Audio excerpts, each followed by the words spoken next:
Une nouvelle surprise en sport méca, McLaren champion du monde constructeur, Squeezie en pourparlers avec une écurie italienne et une bonne semaine des clubs français en Coupe d'Europe, mais à Nice, rien à sauver. On en parle cette semaine sur Papier Bulle. Comment ça va, Bulle? Ça va très, très bien et toi? Je suis un peu excité là, je sais pas pourquoi je suis excité là dans ce podcast. Ah, il est Et excité. Ouais, on je l'aime quand il est voilà. excité, notre Bulle national. Voilà, en toute bienséance évidemment. Oui, oui, Mais oui, bref, dans les comment limites ça du va toi? raisonnable. Bah écoute, je suis l'heureux propriétaire d'une voiture. Voilà, c'est les infos de C'est la une bonne semaine chose. de mon côté. Bah voilà, Et l'heureux propriétaire des petit galères qui vont podcast en avec. vrai, non? Bah On ouais, ouais. s'arrête là au pire. Bah écoutez, voilà, ça nous fait bien plaisir. Non, mais Non, ouais, tout va très bien. Il y avait du sport ce week-end. Il y avait du c'est sport ce ça. week-end, mais notamment, vous verrez qu'on en parlera un petit peu moins, parce que pas grand-chose de fantastique non plus à dire. Donc voilà. Est-ce que je leur dis maintenant, ce dont on va parler? On peut dans les grandes lignes. Même la dernière grande ligne? Non. OK. Donc on va parler de sport comme d'habitude, voilà. Donc je vais rien dire parce que du coup, en fait, on va faire le même déroulé que d'habitude. Mais quand même, grande nouveauté, parce qu'on s'améliore de semaine en semaine, il faut le dire. Alors, pour ceux qui nous écoutent sur Spotify, bah, écoutez, vous aurez, au moins un jingle sonore. Mais, des nouvelles scènes ont été faites. Ah, du travail a été fait de notre côté. Papier Bulle ne reste pas inactif le reste de la semaine, sachez-le bien. Et Oh donc, non! oh non, loin de là, je préfère vous le dire. Et donc là, sous vos yeux ébahis, je vais appuyer sur un bouton.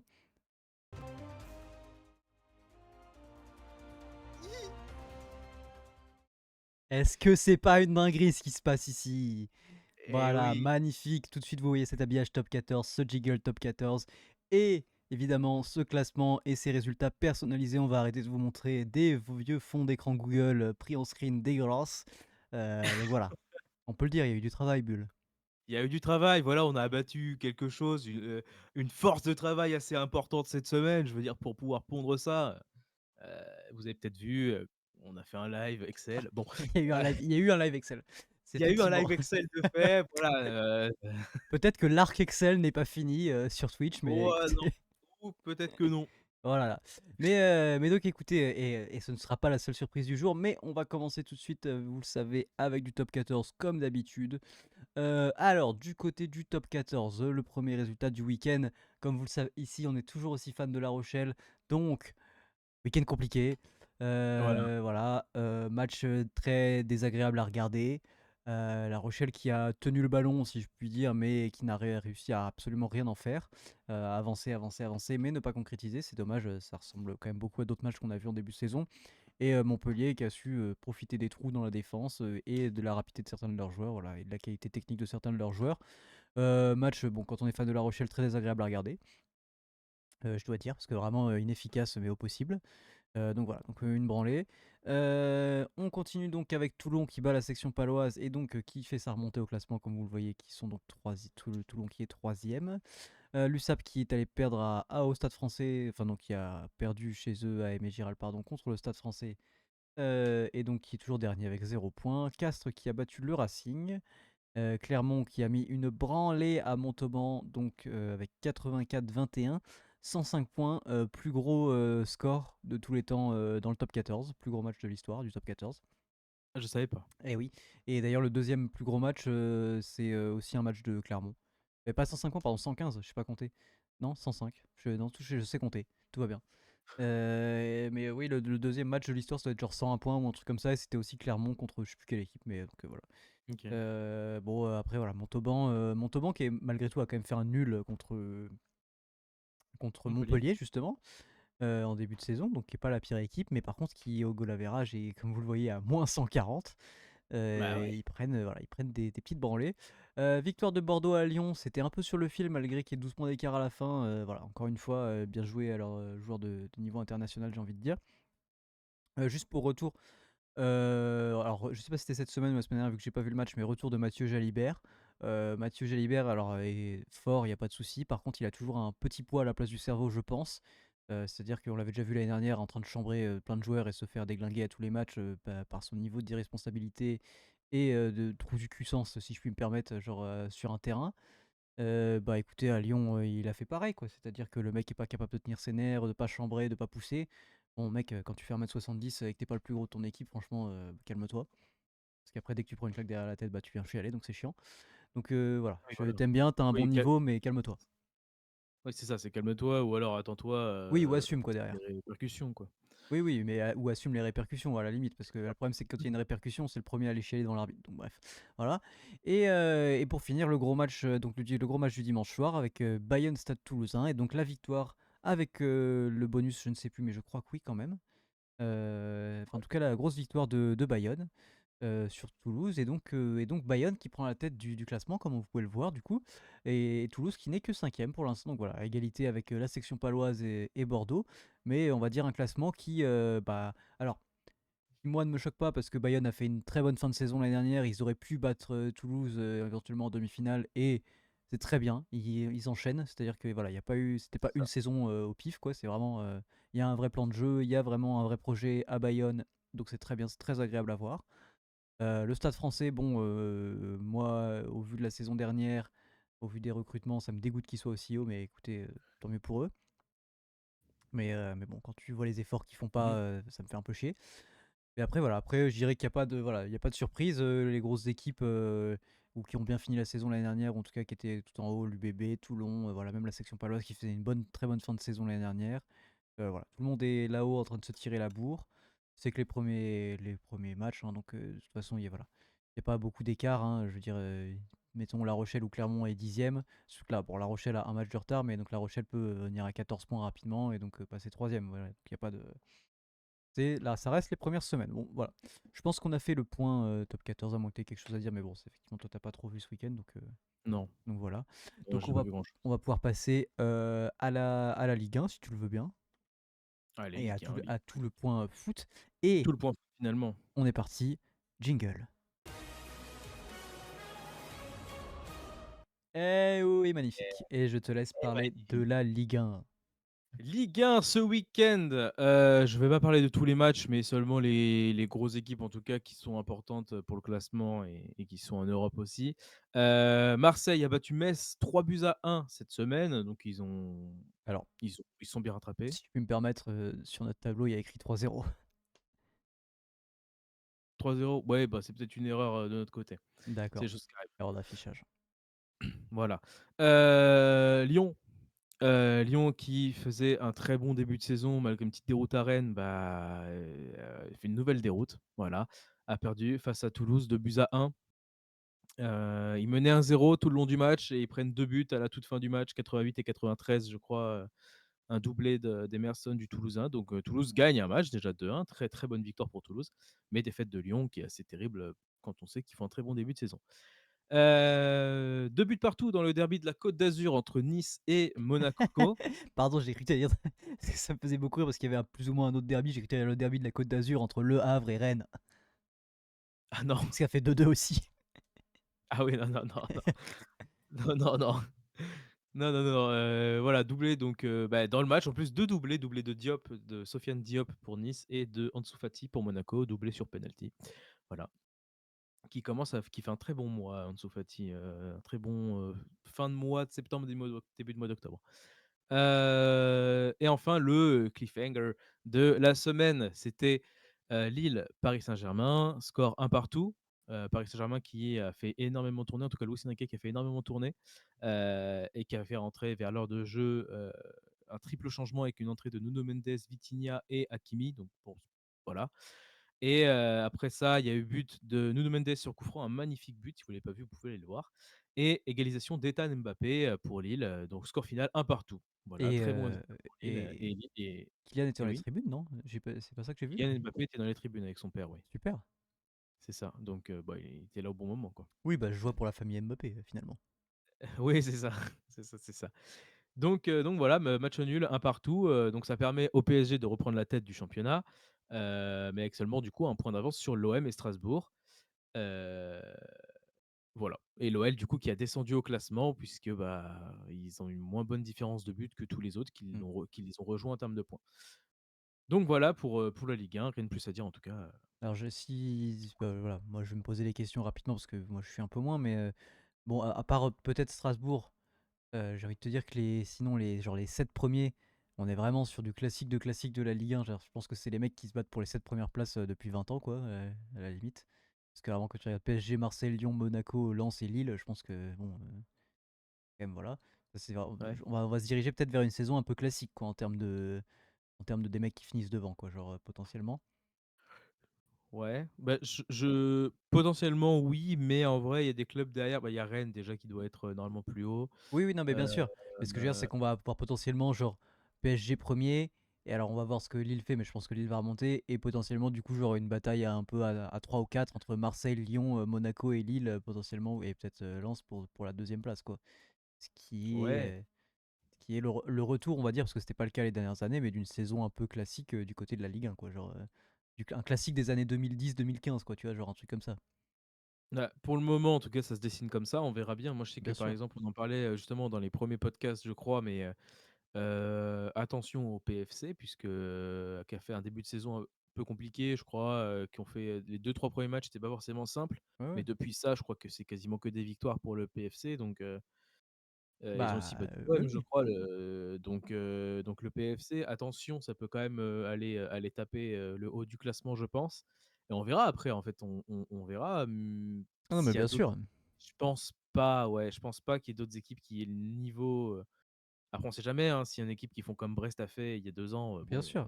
voilà, Non, mais là, on voit que, tu vois, par exemple, je pense pas. enfin, Lille, PFC Toulouse sont qu'à 3 victoires, tu vois, genre en soi, Lille est à égalité avec ces clubs-là. Alors, est-ce que c'est Lille qui rentre ça, qui aurait pas dû faire enfin, que 3 victoires et.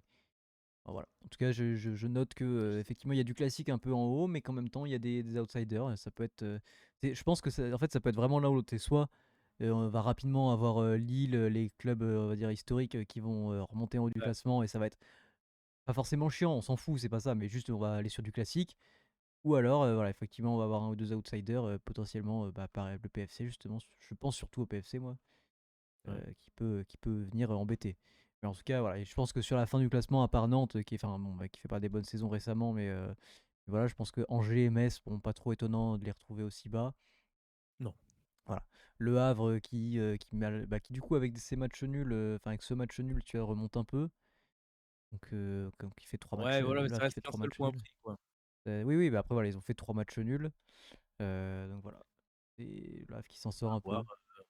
Je pense qu'on aura, déjà à la fin du mois d'octobre, une vraie bonne idée du classement que pourrait être le Oui. classement final déjà, je pense. Mhm. On Oui, en tout cas, verra, des clubs qui vont se battre pour quelle position, quoi. ouais, fin du mois d'octobre, tu rajoutes peut-être 3 matchs de Ligue 1 d'ici la fin du Ouais, mois ouais. d'octobre, on sera à une dizaine de jouer déjà, je Mhm. pense. Bon, on aura vraiment une idée de ce à quoi ça peut ressembler, je pense. Très bien. Je pense. Eh bah écoute, enchaînons. On va enchaîner tout de suite avec une autre ligue et donc, nouveau jingle. Mais pas de musique parce que pas le temps. Mais voilà, tout de suite l'APL. L'APL, Voilà. l'APL, magnifique. Nouveau week-end de championnat, nouveau week-end, nouvelle journée en première ligue et on a eu les pas toutes, mais quelques grosses équipes quand même qui ont gagné, la plupart. Tottenham, Arsenal et United ont gagné. United a gagné, noté dans l'agenda, Bon, c'est, c'était Sunderland en face, mais oui. c'était Sunderland en face, on sait jamais. C'est vrai, bah tu On me sait diras jamais. Sunderland est devant United au classement. Ouais, bah ouais, bah ouais. 1 défaite de la saison pour Crystal Palace qui était le seul club invaincu de première ligue qui a perdu 2-1 face à Everton. City a gagné 1-0 face à Brentford, le strict minimum, mais ça suffit. Erling Haaland buteur et le choc du week-end entre Chelsea et Liverpool. Victoire des Blues 2-1 grâce à un but notamment d'Estevao, donc À la le 5e 95e. au Golden Boy. 5e au Golden Boy, voilà, donc but à la 95e comme tu as dit. Tu as vu le match? Est-ce que tu as envie d'en parler un petit peu? Oui, oui, on peut en parler parce qu'il y a du bon et du moins bon. Alors, c'est mérité pour Chelsea, j'ai envie de vous dire, parce que la première mi-temps était à sens unique et que s'il y a un zéro, non, il y a un zéro, je sais plus s'il y a un zéro à la mi-temps ou un, mais il me semble qu'il y a un zéro, et que la première mi-temps, voilà, Liverpool, on va dire à un niveau de jeu égal à ce qu'on voit depuis le début de la saison, c'est-à-dire que c'est pas catastrophique, mais c'est pas ce qu'on attend de Liverpool, quoi. Donc voilà. Et par contre, très content je sais pas ce qui leur est arrivé à la mi-temps, à nos joueurs à Liverpool. Enfin, en tout cas, moi je dis nos joueurs, mais voilà. Mais un réveil et j'ai vu un vrai Liverpool en deuxième mi-temps, que je pense que j'avais jamais vu depuis le début de la saison. Avec Wirtz qui faisait des bons contrôles, des bonnes passes, qui arrivait voilà, à jouer dans la défense, à faire des talonnades, à trouver pas mal Salah.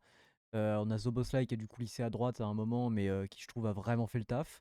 Non, non, j'ai pour une fois, j'ai vu des très bonnes choses en deuxième mi-temps et j'aimerais les voir jouer comme ça, en fait. Sur la physionomie du match, bah, voilà, ils mettent le deuxième, enfin, ils mettent un premier but, ça fait 1-1, on se dit que ça va être cool. Bon, malheureusement, voilà, on prend un but à la 95e, je suis un peu dégoûté. Mais rien à dire du côté de Chelsea et rien à dire du côté d'Estevao qui a été, très fort. Si ce n'est que la passe, c'est une passe décisive, de notre ami, je suis à 2 doigts de l'insulter, mais je sais même pas comment je fais pour me retenir de l'insulter à chaque fois que je le vois, mais tiens, je trouve même plus son nom, tiens, bah, toi tu l'as, que Non. Cucurella, si, si, Cucurella, Ah si, d'accord, je pensais que c'était une voilà. passe décisive d'un joueur de Liverpool. Non, non, non, non, passe décisive de Cucurella sur le but de Chelsea, genre, bon voilà, qui de toute façon n'aurait pas dû se retrouver dans cette position-là parce que je sais pas ce qu'il branlait. Si, je crois qu'en fait, il se relève parce qu'il était par terre en train de se plaindre, donc du coup, il se retrouve un peu genre devant, enfin tout devant et bah, le ballon, bah, du coup, Ouais. il est bien positionné pour recevoir le ballon et faire une passe, donc bon, voilà. Mais non, non, mais peut-être que je dis une bêtise d'ailleurs, mais bon, bref, toujours est-il que je le déteste. Mais et je pense que toi pareil. Oui. Et non, mais voilà, très content du deuxième visage, on va dire, de Liverpool et j'espère qu'ils vont pouvoir montrer ça sur le reste de la saison, notamment Wirtz, voilà, qui a été meilleur, je trouve, que ce qu'il a montré avant. Bon, voilà, dommage pour la défaite et que vous verrez au classement qui nous fait passer derrière Arsenal, mais voilà. C'est ça.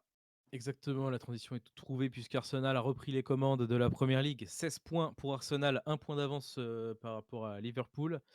Tottenham est 3e et Bournemouth, très bon début de saison de Bournemouth qui est 4e, qui a perdu, les 3 quarts de sa défense, cet été Et bah, et qui pourtant, Bournemouth fait quelque chose, fait un très, très bon début de saison, en tout cas. je sens que Donc voilà. le classement de PL va être, enfin, et même la PL en général, va être Ouais. en fait, non, j'ai envie de dire que le classement va être très intéressant. La PL en soi, je suis pas sûr.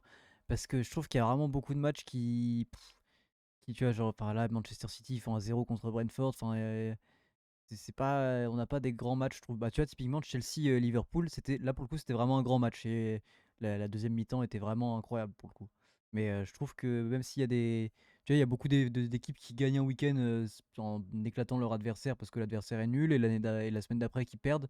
Du coup, au final, on a un classement serré, mais sans avoir des grands matchs tous les week-ends serrés, en fait. C'est ça qui est un peu dommage. Ouais.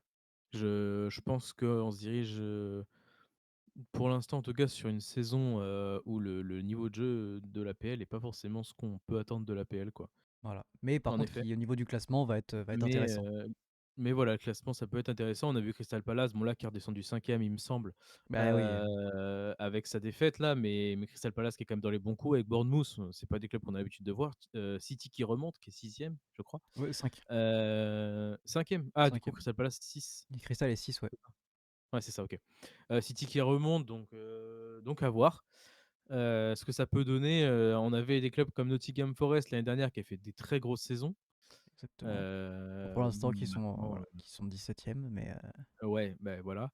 Mais il y aura toujours des surprises comme ça tout le ouais. temps et je pense que pour ça l'APL c'est cool. Après, Même si le niveau de jeu est pas moins top. ouais, surprise négative quand même, enfin, pour l'instant, c'est West Ham et Wolverhampton qui sont 19e et 20e avec 1 Oui. victoire et 0 victoire, quoi. Enfin, c'est quand Ouais, même assez ouais, bah, catastrophique. il y a quelques années, Wolverhampton, c'était très plaisant à voir. Ça se battait pour peut-être pas, enfin pas la Ligue des Champions sûre, hein, mais la 7-8 quoi. Ah bah oui, 7-8 oui, moi je les ai la déjà vus place en de Coupe d'Europe Wolverhampton. récemment. Et même Donc West Ham sans avoir été jamais un. Enfin, si, même en plus, ça a déjà été un grand club, mais sans avoir, voilà, pas se battre pour les premières places, pareil, il y a quelques années, tu les retrouvais facilement en top 7, ça pouvait arriver, quoi. Alors que West Ham, ça a là, déjà fait l'Europa League, la bien conférence, ça a sûr. dû faire aussi. Enfin, je veux dire, ça a fait l'Europe, quoi. Et Mais là, même West Ham. récemment, West Ham, il y avait encore des grands joueurs jusqu'à il y a 2-3 saisons. Même la saison dernière, je Mmh, sais pas où est-ce qu'ils finissent, mais c'est pas cata. Pour l'instant, début de saison catastrophique du côté de West Ham et de Wolverhampton, hein. un peu, un peu, ouais, Bon, effectivement. écoutez, voilà. Et donc, la semaine dernière, on avait encore du foot, à moins que. Oh, tu veux peut-être te faire un point. Il y a de la Bundes un petit peu, Bundesliga. Tiens, Ouais, fais du ouais. Bundes et de la Liga avant. Tiens. Un point très rapide, donc Bundesliga, on en a parlé. Bon, je vais globalement parler que du Bayern et c'est quasiment chaque semaine qu'on va parler que du Bayern, sauf s'il y a des gros résultats, machin et tout. Mais le Bayern a gagné 3-0 contre Francfort, encore, j'ai envie de Eh dire. oui. Le Bayern en Bundesliga, j'ai vu ça avant de commencer, c'est plus de 5 buts par match. Ouais, bah, tranquille. Voilà, c'est tout. C'est 26 buts en 5 matchs, je crois. Ouais, bah, Kane est sur un nuage, enfin, et Marc. Kane est sur un Voilà, nuage donc.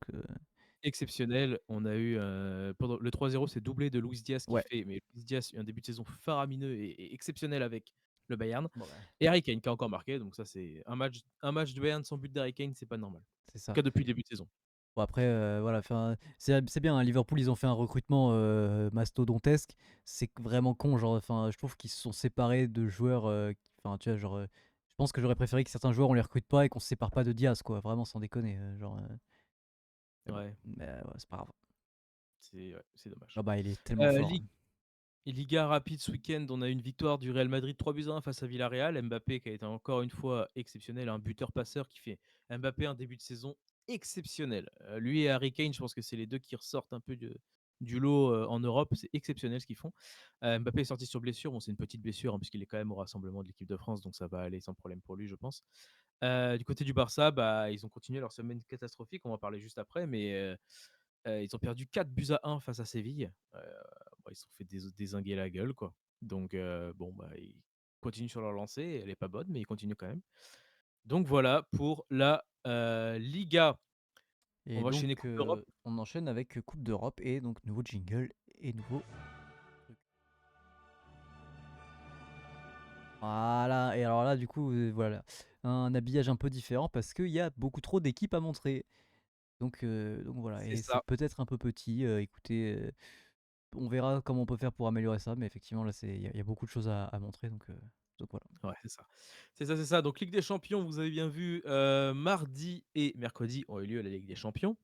Mardi, on a eu la surprise de cette journée qui est Galatasaray qui a battu Liverpool 1-0. Oui, bah, la surprise, j'ai envie de te le Heu, dire, c'est que c'est un club de merde qui joue comme des connards. Voilà. non, Il mais y a voilà, aucun et énervement de bah mon côté. si, un peu. Oui. Si, si, un peu. Et non, mais voilà, c'est une surprise évidemment, parce que tu attendais pas. Enfin, Alors j'ai vu des Liverpool, trucs, voilà. qui du coup m'ont un peu enfin bon voilà, ça prouve quand même que le public turc, oui, il est chaud, mais par contre il est con comme une bite. Liverpool était arrivé donc, la veille pour le match, parce que la Turquie c'est pas à côté et donc vraiment, le public turc a décidé d'empêcher les joueurs de Liverpool de dormir en fait globalement. Genre, ils étaient devant leur hôtel à tirer des feux d'artifice et des trucs comme ça, genre, sur la façade de l'hôtel, genre, la veille. Oui, c'est pas la première fois que ça fait ça, de toute C'est façon, vraiment une horreur. partout, hein. Mais c'était le cas plusieurs fois, hein, des matchs retour de 1/8 de quart, de demi de Ligue des Champions ou match aller même d'ailleurs, Ouais, ouais. où les supporters font ça, Bah, hein, dans on n'importe quel club, ça on l'a déjà dit, comme pour le rugby la semaine dernière, moi je suis pour les sanctions. Le public est débile et fait ça, bah, c'est pas grave, tu sanctionnes. Des matchs à huis clos, des matchs, à d'autres endroits et puis voilà, tant pis, hein. Quand les Turquie, ils pourront plus jouer de match là-bas parce qu'on peut pas aller jouer un match, sans que l'équipe, qui joue pas à domicile, se fasse emmerder et enfin, c'est pas des bonnes conditions pour jouer un match en fait à un moment. non. Tu as le droit d'avoir un public, ultra expressif et tant mieux, ça c'est très bien pour jouer un match, mais par contre il y a une limite à pas dépasser et là elle est largement franchie je trouve, sur ça. Ouais. Bah oui, non mais ça oui, mais Mais ça n'enlève malheureusement rien que Liverpool a c'est perdu des choses. 1-0 et comme le Barça, Ouais. fait des semaines, compliquées. Oui, mais oui, oui, oui. Exactement. Le mardi, on a aussi, Marseille qui a joué contre l'Ajax Amsterdam et qui a, explosé l'Ajax. 4 buts à 0, pardon. Est-ce qu'on peut dire qu'ils l'ont Heu, lavé, Ils l'ont lavé, exactement. l'Ajax? Très bon. Oui, mais je l'ai, t'inquiète pas. OK, oui, pardon. Moi, je l'ai, hein. Voilà 4-0, donc excellent match des Marseillais. En plus, un clean sheet, c'est incroyable. Bien joué. Le Bayern de Munich qui, dans la même soirée, a battu Pafos, donc bon, nouveau pensionnaire, mais je le cite parce que c'est quand même 5 buts à 1. Heu, Pas étonnant, doublé de Kane. Voilà. Voilà. Kane qui marque, c'est pas étonnant dans un match du Bayern, comme j'ai dit juste avant. Et dans le match, on a quand même eu 2 passes D et un but pour Michael Olise. Donc bon match aussi du Français. Voilà pour le mardi, de ce qui a marqué ce mardi. Le mercredi, on a eu deux clubs français qui ont joué. Dans un premier temps, Monaco, qui a tenu en échec Manchester City. 2 buts partout. Très bon résultat pour Monaco, même si c'était à Louis II, c'était quand même un très très bon résultat. Et enfin, le match de cette journée de Ligue des Champions, c'était PSG-Barça, que tout le monde voulait voir l'année dernière, qu'au final il n'y a pas eu. Bah voilà, il a eu lieu là, ce match-là, et victoire du Paris Saint-Germain 2 buts à 1, qui n'était pas du tout favori au Mmh. départ, puisque beaucoup de blessés, etc. Et au final, bah, excellent match du Paris Saint-Germain. Il y a eu 15 minutes au début du match où c'était à sens unique et on s'est dit: «Aïe, ça va être compliqué, ça va être très compliqué», tout le long du match. Et au final, et bah, il y a eu grosse baisse de régime du côté du Barça et au contraire et à l'inverse, pardon, beaucoup plus de rythme donné dans le jeu, par le Paris Saint-Germain, à partir de ce quart d'heure, 20 minutes de jeu.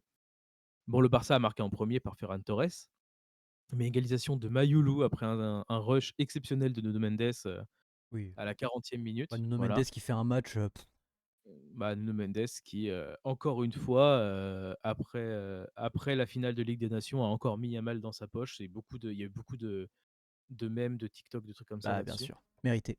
et mérité, homme du match en plus, donc voilà et but à la fin du match de Gonzalo Ramos qui a hyper bien joué et très, très bien joué le coup, avec, une passe d'Hakimi, voilà. Ouais, oui, oui. 2-1, bah et c'était pas forcément attendu comme victoire au vu des absences, Mmh. mais une victoire qui fait du bien, voilà. Et en Qui f même temps, j'ai envie de te dire que à l'instar de ce qu'on disait peut-être sur, tu vois, au rugby sur l'UBB, c'est-à-dire que le Barça peut pas jouer un match, enfin peut pas jouer tous ses matchs 90 minutes en se reposant sur des qualités individuelles de ses joueurs. Et c'est-à-dire qu'à un moment, le début du match a été à sens unique parce que tous les joueurs étaient trop forts, mais individuellement. Globalement, c'était des grosses percées de Yamal, des grosses percées de Ferran Torres, machin, truc qui fait son... Donc voilà. Et quand à un moment, bah, les passes arrivaient plus dans les pieds, quand à un moment les mecs arrivaient plus à se trouver, quand à un moment les joueurs du PSG sont montés de niveau et que sont montés de niveau collectivement, bah en face a craqué. Et donc encore une fois comme l'année dernière, ça prouve un truc, c'est que le foot ça reste quand même un sport collectif et qu'à un moment tu peux pas gagner tous tes matchs et faire tous tes matchs 90 minutes en espérant juste que tes joueurs intrinsèquement, individuellement en tout cas, vont exploser l'adversaire. exactement, exactement et là, le Paris Saint-Germain, en tout cas, l'a bien compris, puisque, bah, et je suis, agréablement surpris et je suis tellement heureux de voir ça, de voir un Paris Saint-Germain hyper collectif et tout ça et même dans le pressing hyper collectif. C'est-à-dire que, il y a quand il y a perte de balle, il y a pressing. Quand ils ont le ballon et qu'ils se font presser et qu'ils perdent le ballon, il y a contre-pressing immédiatement direct après et ça récupère rapidement. Ça, en deuxième mi-temps, on l'a énormément vu en deuxième mi-temps et le Barça n'a presque pas existé, hein. Il y a eu Bah, quelques oui, oui. occasions, oui, mais le Barça, par rapport au PSG, n'a presque pas existé. Mhm. Donc voilà, très bon match du Paris Saint-Germain et victoire de buts à 1.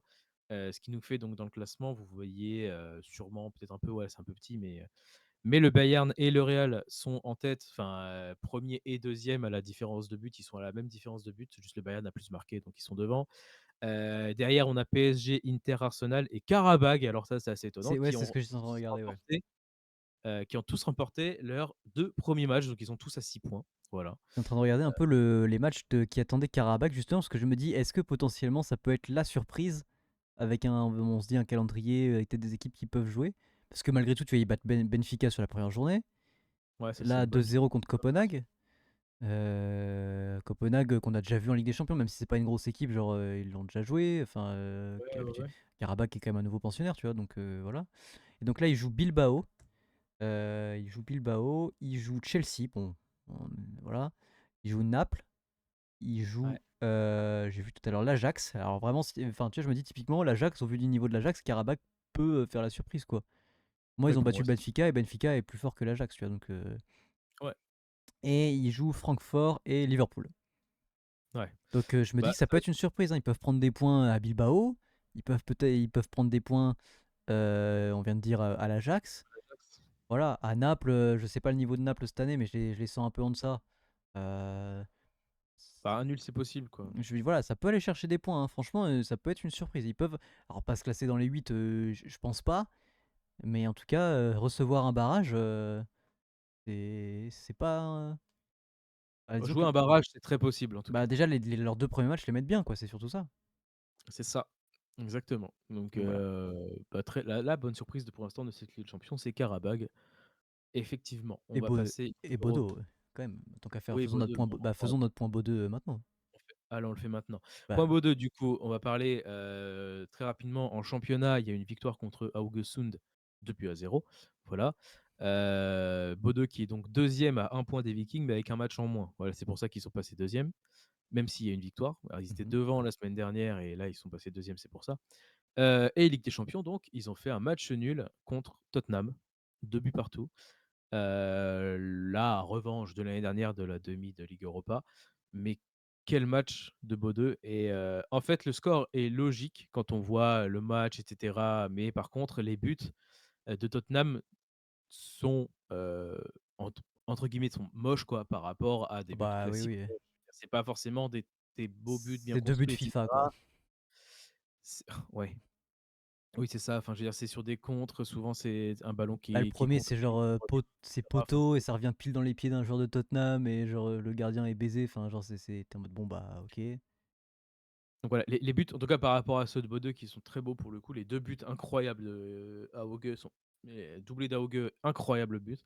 Une grosse frappe, enroulée, Ouais, ouais. lucarne opposée et ensuite un dribble, magnifique et une frappe, bah, du coup qui trompe le gardien, Mmh. incroyable.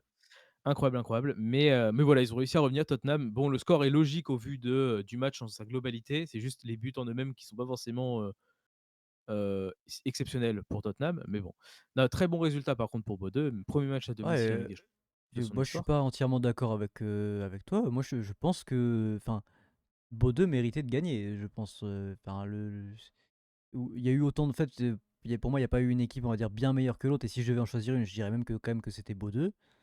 Parce que à part quelques actions, qui auraient pu amener à d'autres buts, qu'ils ont pas mis Tottenham justement, qui étaient mieux construites que celles où ils marquent justement. Mais à part ça, il n'y en a pas eu tant que ça, alors que je trouvais que Bordeaux, bon après c'est leur style de jeu, mais ont vraiment avancé pendant tout le match et ont vraiment essayé de proposer des trucs et contrairement à Tottenham qui a un peu à un moment porté le ballon alors que genre, enfin, ils avaient pas d'intérêt à porter le ballon et ils se faisaient des passes à 10 quoi. Donc Oui. moi j'aurais presque dit que ça aurait pas été honteux, surtout voilà, qu'ils marquent des buts un peu moches et qu'en plus Tottenham Non, revient à la fin. Je pense que Bodø aurait pu aller se la chercher. ah bien sûr. Non, mais oui, je dis pas que ça aurait été honteux ou quoi que ce soit. Non, non, mais En fait, si Bodø avait gagné, ça aurait été, mérité, mmh. voilà. Mais le match nul n'est pas illogique, quoi. Oui, oui, bien sûr, parce que du coup, on va dire à comparaison, si Tottenham avait gagné, j'aurais trouvé ça plus illogique par contre, tu vois?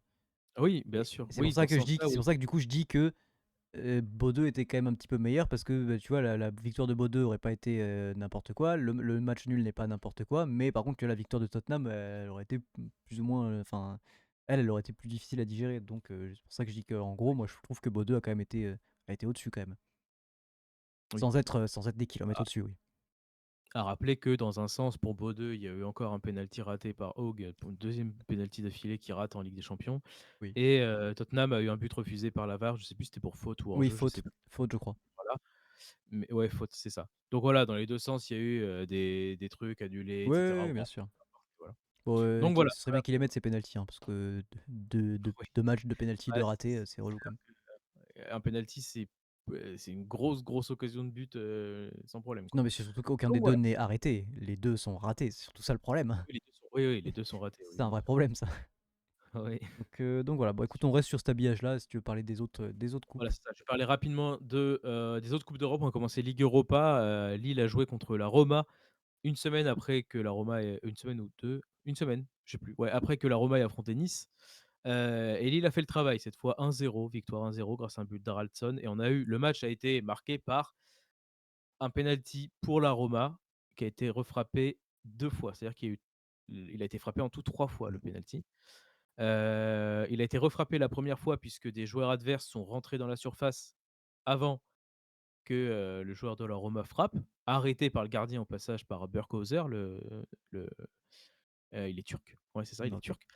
Donc il a été refrappé cette fois-là, encore une fois, refrappé, re-arrêté, mais cette fois-ci le gardien, bah, il avait les 2 pieds qui étaient devant la ligne au moment de plonger, voilà et refrappé encore une fois par un autre joueur de la Roma. Cette fois, il a laissé sa place, celui qui tirait le pénalty à un autre joueur, arrêté encore une fois par le gardien. C'est-à-dire que c'est pas 3 ratés, c'est 3 arrêts. Mmh. Heu, on n'a jamais vu ça.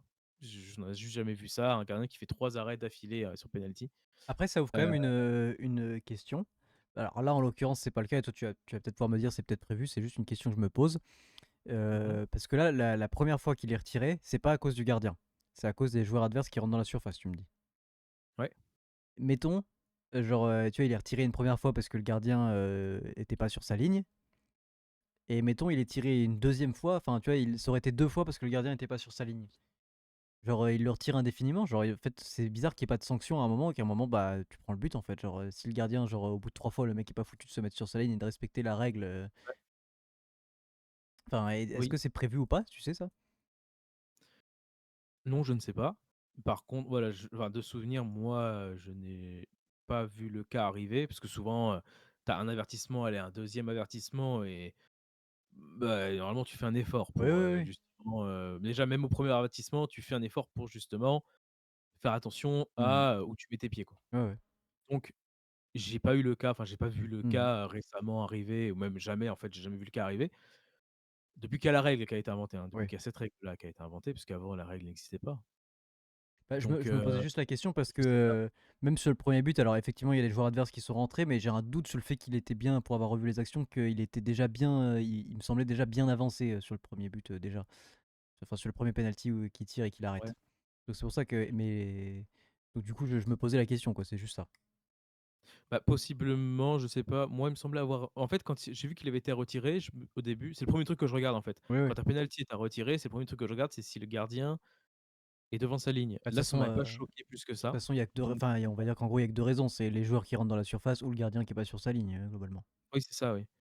Alors là, en réalité, un penalty est à retirer si alors, dans le cas où il n'est pas marqué, si Oui. le gardien est devant sa ligne au moment du plongeon ou si des joueurs adverses rentrent dans la surface avant que le penalty soit frappé.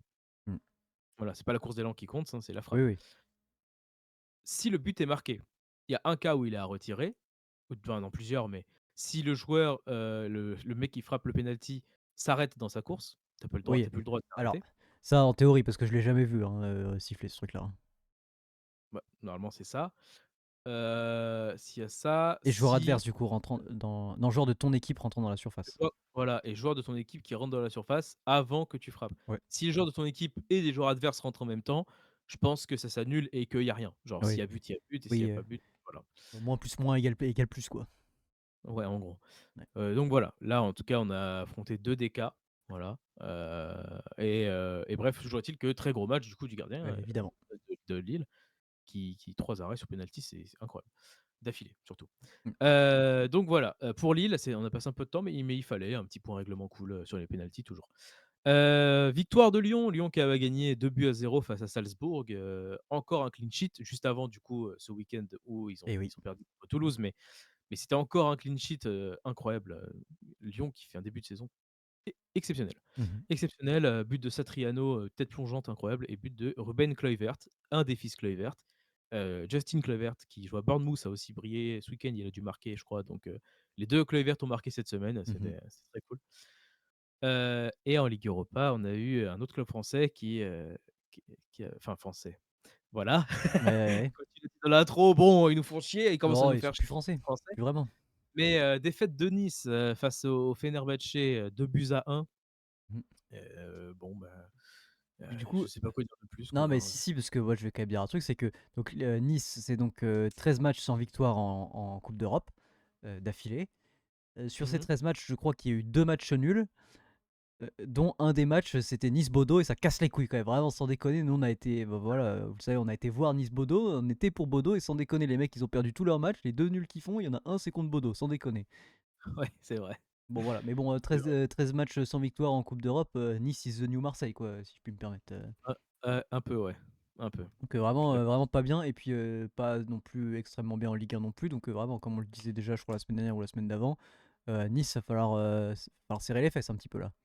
Ouais, puis il va falloir commencer à mettre un peu cravacher, quoi, parce que ça commence à être relou, même déjà, je pense pour eux, en fait, ça commence à Oui, être oui, oui, casse-couille, hein. oui.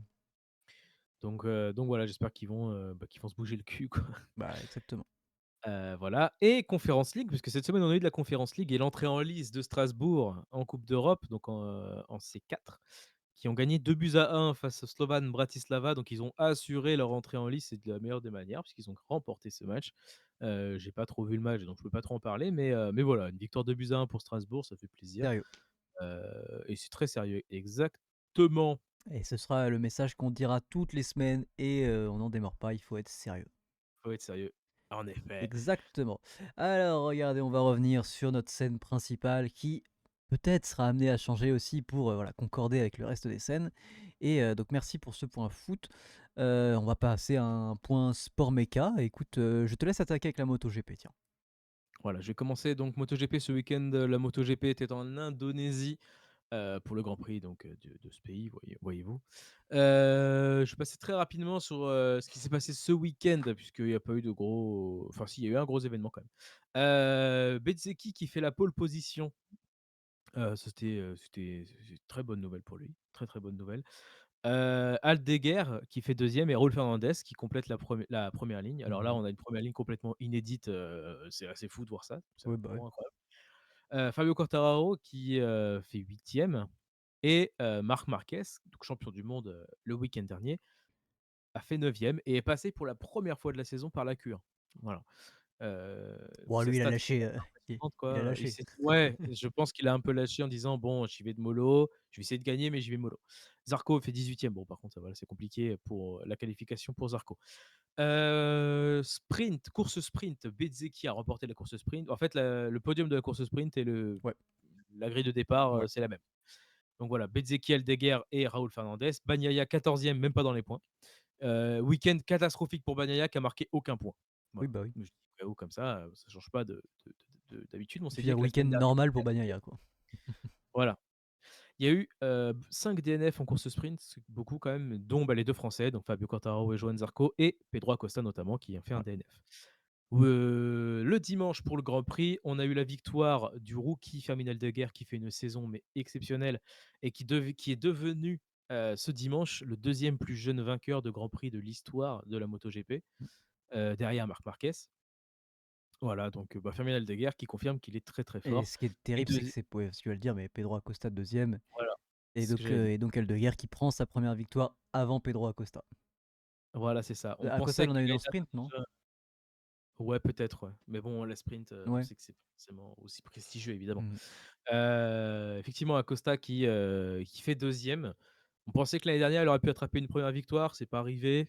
Hem Et cette année, c'est pas encore arrivé non plus. On sait qu'Acosta est très, très fort, hein, Oui, oui. il y a aucun doute, mais Aldeguer est tout aussi fort, voire un peu plus. Mmh. Bref, Alex Marquez complète le podium, voilà, qu'on n'avait pas vu forcément trop du week-end, mais il est là au final. Fabio Quartararo, parti 8e, finit 7e, mais il profite en réalité des chutes devant lui parce que sinon il n'aurait pas fini 7e, il aurait fini, 11e ou 12e.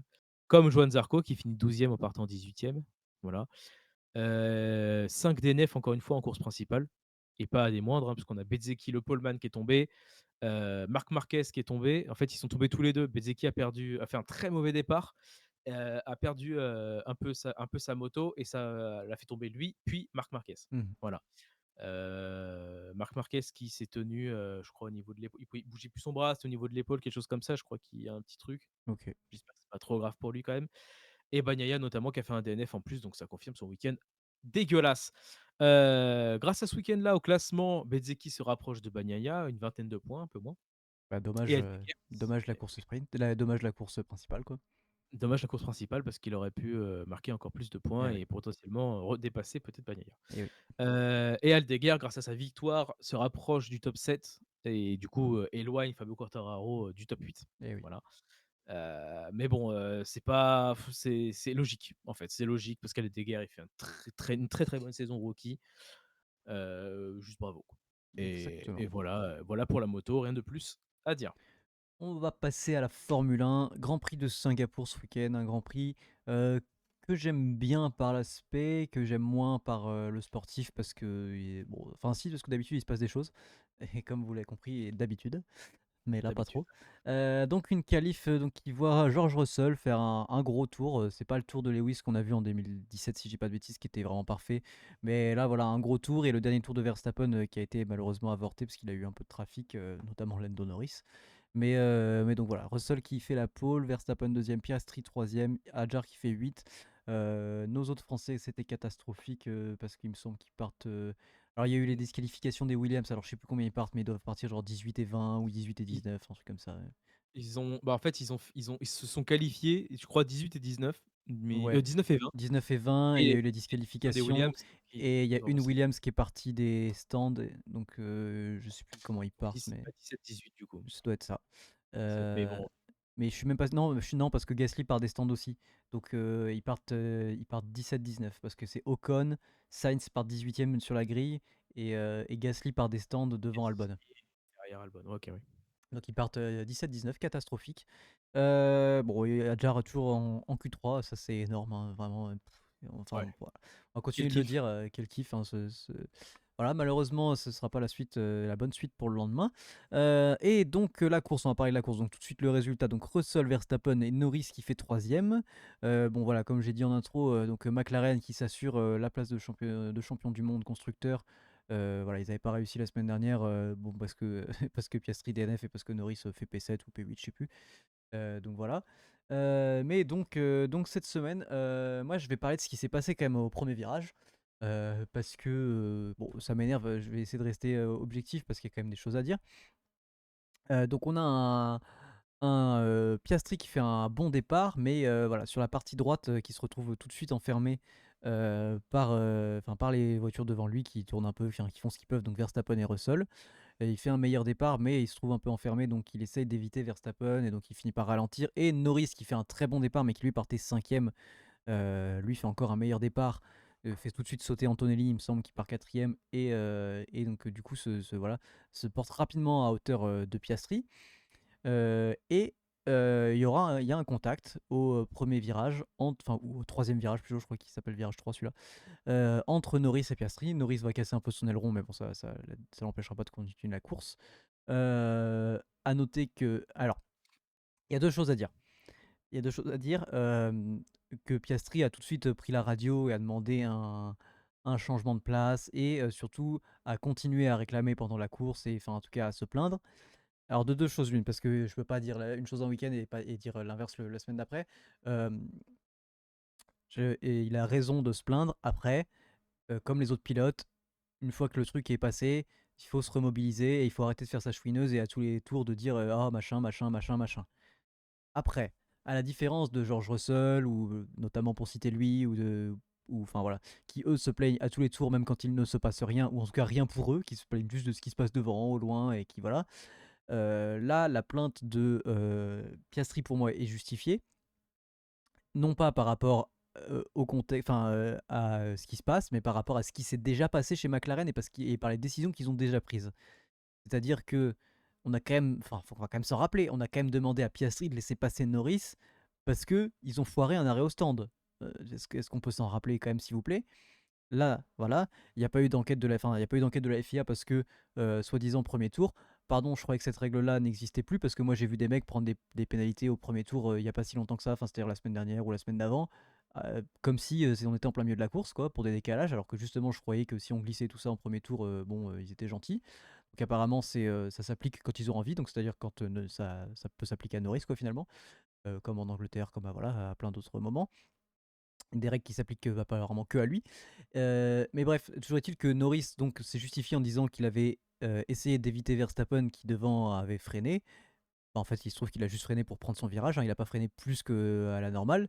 Donc en fait, il n'a pas essayé d'éviter Verstappen, il a essayé d'éviter son erreur qui était d'avoir freiné trop tard. Pour moi, elle est juste là. En fait, c'est entièrement de la faute de Norris. Et du coup, pour éviter Verstappen, il rentre dans Piastri. Ce qui fait sauter Piastri et qui fait que Piastri est tout de suite quatrième et est tout de suite un peu derrière. C'est pas un gros accrochage, mais la justification ne me va pas, parce que en fait, s'il a besoin d'éviter Verstappen, c'est parce qu'il se retrouve pas au bon endroit. Donc déjà, sa justification m'emmerde. Et du coup, ce que dit Piastri juste après, pour moi, au micro, est justifié. Il dit d'accord. Donc du coup, son choix, c'est pour éviter Verstappen, qui du coup c'est de sa faute quand même là où il se trouve Norris. Il choisit, plutôt que de rentrer dans un mur à gauche, ce qu'il aurait pu faire, de rentrer dans son coéquipier et du coup de pénaliser son coéquipier. Et donc après, quand moi je prends la radio pour lui demander de me laisser passer, on me dit non, parce que il a rien fait, ça justifie pas. Bon bah écoutez, au vu de tous les éléments, je pense qu'il y a un problème. Je pense que les papaya rules chez McLaren, elles s'appliquent que dans un sens, même quand le mec est pas premier au championnat. Donc c'est à dire que voilà, je pense que Piastri aurait dû se remobiliser, qu'il aurait pu revenir à la fin, et qu'il faut pas faire sa chouineuse, tout ça, tout ça. Après, et que voilà, et que en soi le contact est pas énorme, et que voilà. Mais au vu de ce qui s'est passé sur les autres Grands Prix, au vu de la favorisation de Norris sur les autres Grands Prix, j'estime qu'on aurait pu favoriser Piastri ici et demander à Norris de le laisser passer. Ouais, mais moi j'ai pas vu la course donc je sais Et oui, pas, oui. mais ce que tu me racontes, heu, bah, en fait, c'est-à-dire que quand on applique, quand on fixe des règles, genre chez McLaren apparemment il y a des règles fixées et cetera, c'est censé les appliquer pour tes 2 pilotes, sachant qu'en plus ton pilote que tu considères, parce que je suis quasiment persuadé, hein, que le pilote qu'ils considèrent comme le pilote numéro un chez eux, c'est Norris. Mais Bien évidemment, qu'ils ne le disent pas et que évidemment. non, pour eux c'est Norris. Bah, en fait, il n'est même pas 1er au championnat. Au bout d'un moment, on est quand même au week-end, on doit être au 15 ou 16e week-end de Oui, l'année oui, oui. peut-être, voilà. Je suis en mode, là, tu arrêtes peut-être de penser pilote numéro un dans ta tête et tu penses, pilote numéro un au classement, en fait. Bah, surtout quand Max Et Verstappen fait bah, 2-1-1-2 en fait. Quand, voilà, voilà. c'est ça. Il y a un Quand tu as moment, derrière une menace qui est parce que lui, il en a rien à branler ah bah, oui. que ce soit Norris, Piastri, Norris, Piastri, il en a rien à foutre. Lui, il y va Mmh. et la preuve en est encore, preuve en est, ce week-end-là, Verstappen prend des points sur les 2 encore et remonte. Même si c'est pas énorme, Voilà, il pas remonte énorme, quand même mais et il prend 3 points à Norris et je sais pas, Piastri fait 4 donc non, non, mais il il prend doit pas beaucoup prendre, de points, voilà mais quelques points. Mais suffit d'un c'est quand même week-end ça. où, tu vois, ils se rendent mettons là, Norris et Piastri, ils se seraient sortis, enfin Verstappen Là, aurait ça fait encore repris 20 25-0-0. voilà, et on aurait dit quoi? On aurait dit: «Ah bah, pas de bol», beh, sauf que parce que là, honnêtement, hein, Piastri, il peut taper le mur à droite, hein. Enfin, genre, c'est le départ, donc ils vont voilà, sont lents, il y a du monde et tout, mais il peut taper le mur et il peut casser un aileron, il peut faire un truc, quoi, et voilà, et donc bon, et honnêtement, surtout, on a déjà vu la FIA forcé à changer des ailerons pour, alors il se trouve qu'il s'est pas détaché de la course, Norris, donc ça va, mais il avait son flap, avant droit, qui, bougeait pendant la course. Donc on aurait pu avoir forcé à changer l'aileron, ce qui était pas le cas. Bon, ce qui là pour le coup, je l'entends. Mais toujours est-il Ouais. voilà que quand, j'estime qu'il y a 2 week-ends, on laisse passer Norris, tout ça parce qu'il y a eu un problème d'arrêt au stand qui n'est absolument pas justifié, et que là on ne laisse pas passer Piastri alors qu'il y a contact, même si le contact est pas énorme, même si, toutes les justifications qu'ils veulent, bah, c'est quand même qu'à un moment il y a un problème de cohérence dans ce que tu appliques. Donc voilà. Sachant que, c'est Julien, je sais plus si c'est Julien ou c'est Jacques qui l'a dit, ça m'a fait beaucoup rire. Mais donc cette fois-ci, il y a eu la même chose. Ils ont demandé à Norris qui était devant, ils lui disent: «Oh, est-ce que tu veux bien laisser Piastri t'arrêter avant?» Et là, Norris il fait: Non, non». Surtout non, il fait même pas non, non. Au début il fait oui et non tout de suite après. Il dit: «Oui, non», et du coup voilà, donc Norris s'arrête, Piastri s'arrête le tour d'après, Piastri qui était genre à 3 ou 4 secondes peut-être de Norris, et arrêt foiré. Arrêt complètement foiré, genre peut-être 3 ou 4 secondes de plus que celui de Norris et tout. Et du coup, il y a Julien, qui prend le micro et qui dit: «Vous pensez qu'on va demander à Norris, genre, de perdre 3 ou 4 secondes pour qu'on reprenne l'écart, genre, l'écart qu'il y avait entre les 2 avant?» Genre, bah, en vrai en vrai, c'est pas le même contexte évidemment parce que là, Norris est devant et qu'il reste devant et que Piastri est derrière et qu'il reste derrière et qu'il a pas perdu de position, mais j'étais en mode: «Mais en vrai, enfin voilà, Ouais. c'est un arrêt au stand foiré, il a rien demandé Piastri». Si même des tu vois, c'est dingue, hein, mais parce que, bah, on sait à quel point, c'est un professionnel exceptionnel et qu'il est impartial de fou, Julien Febvre, mais si même des gens comme ça commencent Après, à c'était faire des vraiment pour petits la pics, vanne. des Il l'a petits vraiment reproches dit comme pour la ça. vanne. Ouais, je sais, mais au final, c'est quand même un petit pic de Ouais, lancer, ouais, quoi. ouais, ouais. Même si c'est Non, pour la mais vanne, c'est quand même un petit pic de lancer et si même des gens comme ça s'y mettent, je me dis: «Bah en fait, là, ce qui me enfin, ce que je peux dire, c'est que ce qui s'est passé ce week-end, s'il n'y avait pas eu l'échange entre Norris et Piastri par rapport à l'arrêt au stand, j'aurais peut-être pu l'entendre. Moi, ce qui me dérange, c'est que du coup, maintenant, quand tu vois ce qui s'est passé avec l'arrêt au stand, et bah du coup, je vois pas en quoi ça c'est plus justifié que l'arrêt au stand, du coup.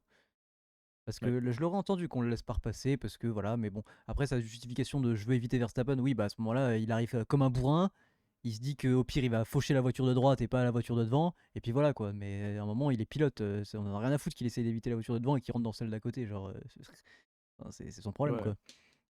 c'est ça. Bref, bon voilà, Norris qui revient à 22 points, de Piastri, Piastri de toute façon voilà, qui fait pas des grands week-ends, récemment, et Verstappen qui a 63 points. On va pouvoir passer, au GP Explorer, qui était, on va dire, l'autre gros événement, voilà, sport méca ce week-end, et un événement ô combien marquant et ô combien attachant pour nous Français. Écoute, je te laisse peut-être, commencer si tu veux en parler un petit peu.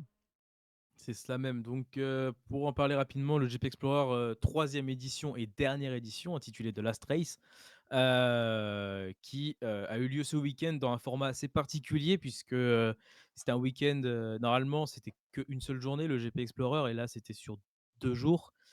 Enfin, bon, normalement, c'est en 2 jours, on va dire, si on compte le soir concert et cetera. Oui. Là, c'était en 3, voilà, on va dire ça comme ça. Vendredi, concert et présentation des pilotes. Samedi, un samedi avec essai libre, course, qualification pour la course sprint et course sprint, donc une course Mmh. raccourcie de moitié par rapport au dimanche. 8 tours le samedi et 16 tours le dimanche. Voilà, avec plein de surprises, voilà, plein de surprises, en piste. Notamment l'apparition, comment dire? Bah, encore une fois cette année, d'une F1, Renault brandé Alpine du coup, parce que c'était Renault à l'époque. C'est Lotus même, hein. Lotus même, ouais, voilà, même Lotus avant que ça devienne Que Renault vu le du coup. modèle, avec l'avant qui change, je crois que c'est celle de 2012. De toute Ouais, façon, quand ils font des exhibitions chez, la vieille. Renault Alpine, c'est toujours celles-là qui sortent. C'est la Ouais, même depuis voilà, 15 ans. Enfin pas donc 15 ans, voilà, mais on presque. quand même eu ça, voilà, je crois l'Alpine qui en WEC, il me semble, Ah qui oui, était là aussi. et ça pour le coup c'est énorme. Enfin moi je peux en parler vite fait parce qu'on en a pas parlé la semaine dernière, je crois. Mais, Alpine qui a gagné donc en WEC, le week-end dernier à Fuji, qui était donc voilà la première victoire d'Alpine depuis, leur retour, en hypercar. Donc très, très cool d'avoir une hypercar Alpine en WEC, voilà qui sont très forts en ce moment, quoi. Voilà, donc voilà, plusieurs événements comme ça. On a eu, il y a eu plusieurs, enfin les anciens vainqueurs, notamment Sylvain qui était là avec son multiplat, Eh voilà, qui a oui, fait, des tours, le samedi et le dimanche avec. Il a pu le montrer au public et cetera. Enfin voilà, ils ont kiffé, c'était très cool. GMK une nouvelle fois qui est venu avec une panoplie de bagnoles oui. énorme Faire le comme débile on le avec fait Inox, comme quoi. d'habitude. Voilà, mais c'était sympa, voilà, c'était un truc Exactement. bien marrant, ce qui s'est passé. Le comment dire? Façon aussi particulière, donc qui dit dernière édition dit, voilà, on voit les choses un peu plus grand.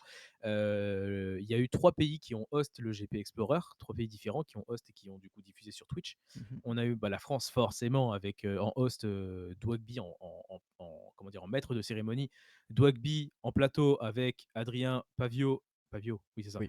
et Lola Lovinfos. Donc Lola Lovinfos, si vous savez pas qui c'est une pilote, auto qui a Mmh. participé, qui a fait la F1 Academy l'année dernière, donc qui était là toute la saison l'année dernière en F1 Academy et cetera, qui a, 19 ou 20 ans, je crois, qui est très jeune Oui, oui, encore et qui roule en F4, je crois, il me semble d'ailleurs, c'est possible. qui fait de la F4. J'ai pas suivi ça, mais Voilà, donc bref, ça c'était le plateau français, donc évidemment comme tous les ans, toujours cool.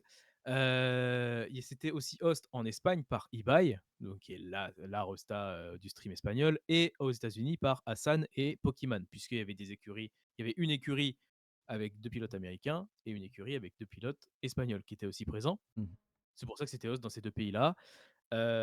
Et un truc assez «ouf» entre guillemets à voir, que ça prend une dimension aussi importante, c'est que c'est diffusé sur France Télé le dimanche. Ouais, Bon, c'était seulement le énorme, hein. dimanche, mais voilà. Ça, c'était incroyable. Je veux dire, moi alors moi, évidemment, et je pense que la plupart des gens qui ont nos âges ont regardé sur Twitch, parce que Mmh. c'est l'habitude et cetera, voilà. Mais diffusé sur France Télé, pour les autres personnes un peu plus âgées qui ont l'habitude de la télé et cetera, pour voir ça, c'était quand même assez cool. Et Puis même surtout les gens qui, j'ai hostent sur France Télé, c'est sympa. oui, parce que ce que j'allais dire, j'ai vu que alors moi j'ai vu vite fait, mais il y avait, putain, j'ai perdu leur nom, c'est terrible. Mais, il y avait Cécile Gray qui était sur place, j'ai vu, Ouais, et j'ai pas vu après c'était qui la hostait potentiellement et commentait la course du coup. bah, c'était le host, on va dire, l'équivalent de Dwagby, c'était Cécile Gray, du coup. OK.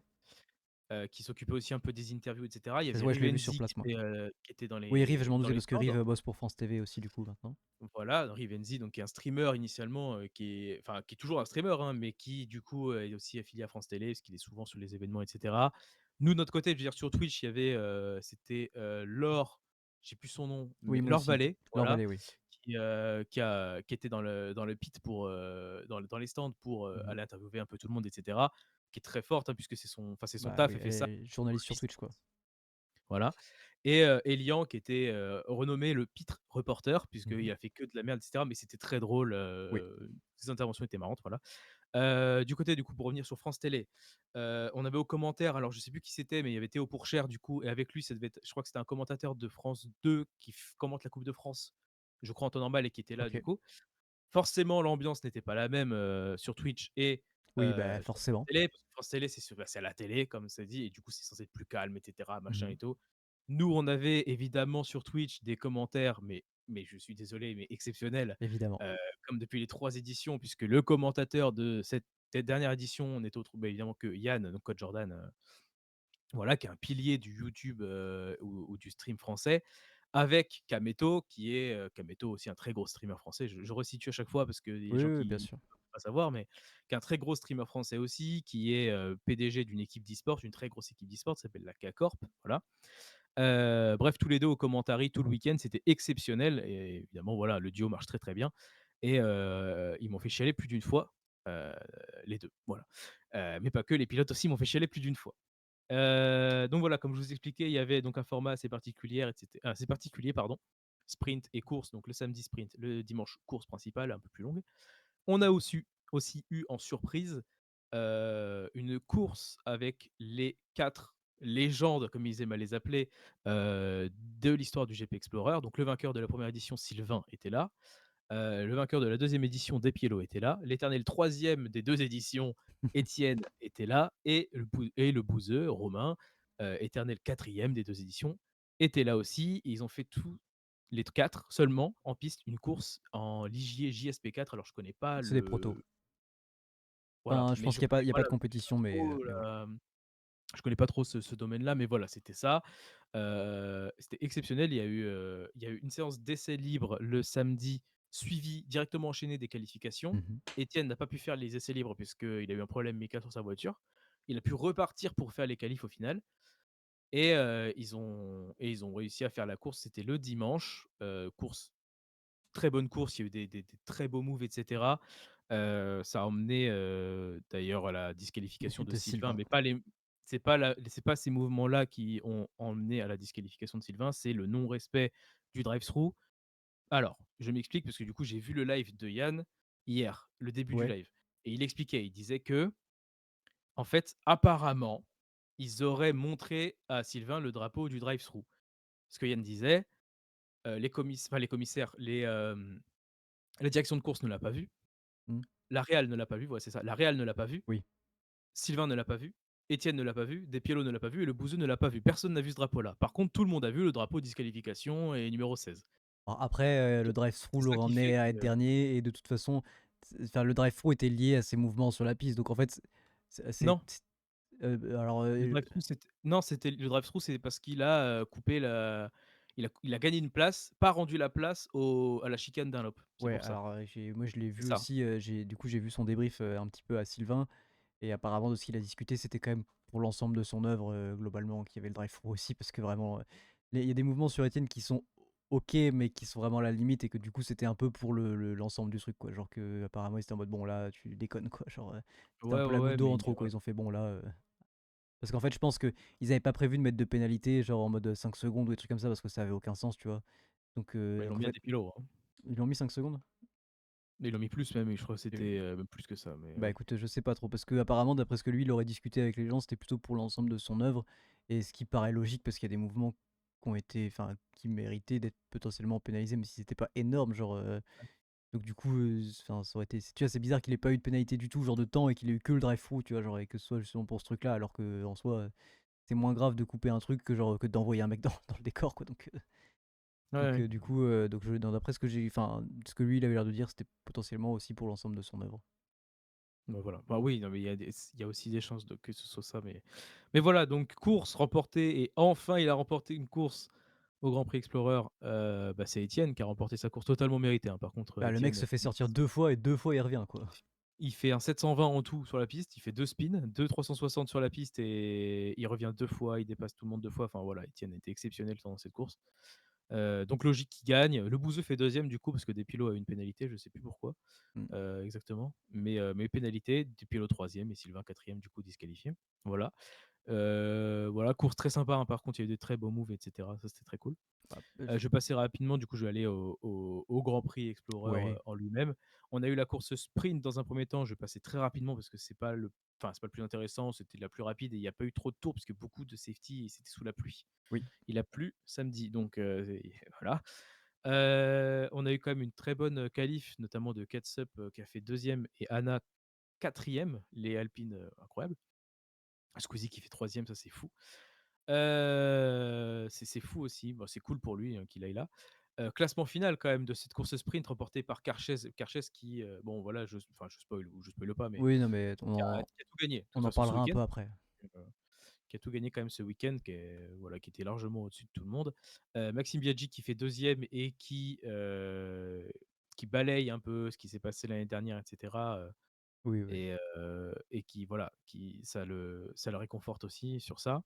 Squeezie fait troisième, donc est monté sur un podium quand même pour le Grand Prix Explorer, donc bah, il le mérite quoi. La grosse surprise notamment du week-end que j'ai vu là, et je vois qu'il a fini quatrième en sprint, c'est Oudi qui a été incroyable, Ouais, ouais. qui est vraiment très très bon, hein, qui a été vraiment très bon et très très comment dire, technique et Mais je très pense bon que c'est parce en que, tu vois, sprint. il a l'habitude de porter une cagoule, donc du coup, il est pas dépaysé. Ouais, ça doit être ça, je pense. Je pense que ça doit être ça, ouais. Exactement. voilà, donc là, vous me dites: «Mais il y a pas Ketchup, il y a pas Anna». Bah oui, mais Ketchup. Ketchup, Ketchup, elle est, ketchup. Ketchup, elle est malheureusement sortie de la piste, elle est dans le bac, donc ça emmenait un drapeau rouge parce qu'il fallait la sortir de là, mais du coup, elle a pas fini la course et Anna qui était 5 ou 6 je crois, ou peut-être 4, enfin 4, Mmh. 5 ou 6 je sais pas, qui au dernier virage du raccordement, c'est-à-dire que le dernier virage avant de passer la ligne d'arrivée, elle spin et elle perd toute sa place Et et oui. du coup, elle finit, 16e malheureusement pour elle, voilà.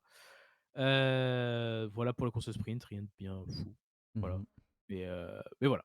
Heu, Course principale donc avec une qualification avec les 2 Espagnols en tête, là, Ander qui a fait une qualification catastrophique enfin catastrophique, il a pas eu de Bah, chance elles en étaient réalité. compliquées les qualifs, il y a eu beaucoup de drapeaux rouges sur la qualif sprint, qui ont empêché Ouais, les c'est gens de faire ça, des tours et tout, donc c'était un peu relou, quoi. c'est ça. Donc bah, Ander qui était parti 20e du coup, Mmh. a fini 10e je crois en course sprint, donc belle Ouais, ouais. remontée quand même. Et là, bah, voilà, là, il a pu faire une bonne qualif et les 2 Espagnols, donc Carches 1er, Ander 2e et Théodore 3e temps. Alors ça, c'était exceptionnel. Mmh. C'était incroyable, inattendu, en vrai, inattendu, enfin, quand on voit les autres pilotes, inattendu, parce qu'on sait que, bah, Squeezie, Maxime Biaggi n'ont pas fait de temps, Oui. déjà, donc on sait qu'ils auraient peut-être fait mieux, voilà. Catsup fait quand même 4e, ça, c'est aussi très bonne qualif de Catsup. Bah, les 2 Anna, hein. elle de quoi? Les 2 qualifs de Catsup, hein, de toute façon, elle fait 4 et Oui, bien 4 sûr. donc non, elle fait 2 et Non, 4. bien sûr, 2 et 4, ouais. Et bah, voilà. Non, non, Catsup, incroyable niveau proposé et voilà, donc la coéquipière Anna, la coéquipière de Catsup, du coup, qui part plus loin, qui est partie 14e. Putain, mais Alpine Voilà. meilleure en F4, en GP Explorer qu'en F1. Oui, bien sûr, bien sûr, bien sûr. Et SCH qui partait 11e, on va revenir là-dessus juste après. Pendant le tour de formation, du coup, il faisait 2 tours de formation avant de lancer la course. Mmh. Voilà. Pendant le premier tour de formation, casse moteur pour SCH. Alors casse moteur, parce qu'on sait pas ce que c'est au départ, donc casse moteur, de la une grosse fumée blanche épaisse qui sort de son capot moteur. Donc là, drapeau rouge et cetera parce que fuite d'huile sur la piste et SCH rentre au stand du coup directement dépité, vraiment dépité et enfin même, enfin, dépité, lui, je pense qu'il l'est un peu. Alors, il est pas en train de chialer ou quoi que ce soit, mais voilà, Bah, je c'est le pense S, qu'il est c'est pas un tigre. cultivé. C'est un tigre, voilà, c'est un tigre. Et non, voilà, il est un peu ouais, dégoûté. Je pense que tout le monde est dégoûté en vrai. Tout le monde, parce qu'en fait, tu pas envie qu'un gars ne participe pas, tu vois? Et du coup, bah, drapeau rouge, ils se remettent tous dans les stands, mais juste dans les stands, ils rentrent pas dans leur box, ils restent tous, à la queue leu leu, entre guillemets, à rester sur place. Et là, il y a un message radio Du de squeeze. Squeezie avec son ingénieur et tout. Et genre, Squeezie qui dit: «Non, mais normalement, ils ont des F4 de rechange, même si elle est pas, stickée Samsung, je pense que c'est pas grave, il nous en sort une et il fait la course quand même». Mmh. Il y a ça. 1er radio. 2e radio, il revient vers son ingénieur et il dit, s'ils sortent pas une F4 pour lui, s'ils sortent pas une F4 pour lui, j'en ai rien à foutre, je laisse ma bagnole et il prend ma place, quoi. Enfin, incroyable déjà Bah, ouais, ouais. honnêtement, Oui, il il l'aurait l'aurait fait. fait. Sans problème, parce que voilà. Mais le problème, c'est que du coup, ça fout, même si au final, ils allaient attendre ou pas, je sais pas, hein, mais ça a foutu un peu la pression, je pense, à la direction de course qui a fait: «Bah, on va pas relancer en fait, parce Oui. que un événement organisé par Squeezie où Squeezie ne participe pas parce que, ils ont pas réparé ou donné une bagnole». Voilà. Et giga SO et énorme bravo à ces mécanos exceptionnels Et qui ont comme tous réparé du les coup ans, hein. ces turbos du moteur qui était, mort. Ils ont réparé ce turbo-là, en 20 minutes et c'était incroyable. Ils étaient tous, je me sens, ils étaient 5-6 autour de la voiture Ah oui, à oui, bah, réparer ça. C'était exceptionnel comme moment, c'était fou. J'ai chialé pour un turbo changé. Voilà, genre, c'est émouvant. l'ambiance du truc. En vrai, c'est incroyable, je trouve. Genre, c'est incroyable, de tous Bah, mobiliser et cetera. comme la première année quand Joyka il s'éclate et qu'il répare la voiture en je Ouais, sais pas combien de temps, enfin c'est ça. Bah, là, ils avaient plus de temps pour la réparer parce que ouais, mais elle c'était était mal, morte. et voilà. Mais elle était morte, morte par contre. Là, c'était qu'un Oui, turbo à changer. Mais voilà, 20 minutes et ils ont changé le turbo. Bon, il est parti fond de grille du coup. oui. Et Serge qui a quand même fini 11e au final de la course. Je dis quand même, hein, il a fini à Eh la oui. place où il devait partir. Donc très bonne remontée des CH au passage. Bref, ça c'était exceptionnel. Heu, Classement de la course du coup, Kershès qui gagne, voilà évidemment, il a évité, alors ça tu as peut-être vu, je sais pas, mais il y a un moment Kershès qui remonte sur Billy dans Mmh. la Oui, oui, le ch oui.